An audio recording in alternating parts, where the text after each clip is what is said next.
Furthermore, in 2004, the Sinaloa cartel was found to be laundering money through one of the U.S.'s largest banks, Wachovia, which is now part of Wells Fargo. In 2010, the bank settled in court paying $110 million in forfeiture for allowing transactions connected to drug smuggling and $50 million for failing to monitor funds used to traffic 22 tons of cocaine. More importantly, Wachovia failed to apply proper anti-laundering regulations to $378.4 billion transferred to Mexican accounts. In the end, the total fine was less than 2% of the bank's $12.3 billion profits in 2009. Drug smugglers in Mexico City wired $300,000 from a currency exchange to a Wachovia branch in Miami.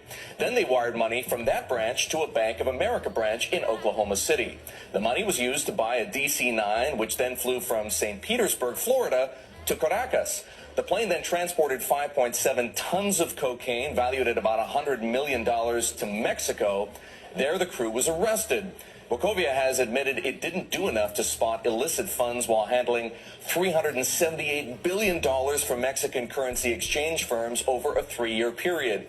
Wells Fargo, Wachovia's new owner. Wells Fargo stock increased 1% on the week of the court settlement.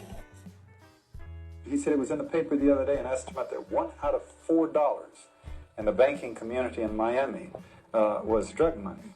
Now, you have that kind of money and tolerance of the thing at the top. The White House involved, Oliver North getting memos back and forth with Robert Owens saying these people were working or smuggling drugs, knowing about it, giving protection. Ed Meese giving protection, fending off investigations. George Bush, through Greg Rodriguez and the others, actually running, flying the drugs. If they were interested if they were really interested in purging our society from drugs, you could do it pretty quickly if you went after the bankers, so they couldn't profit from it anymore, and then you impeached Bush and jailed him and a bunch of other people at that level, and just the information that they had, and started locking people up at that level, then start down, and you could dry this thing up.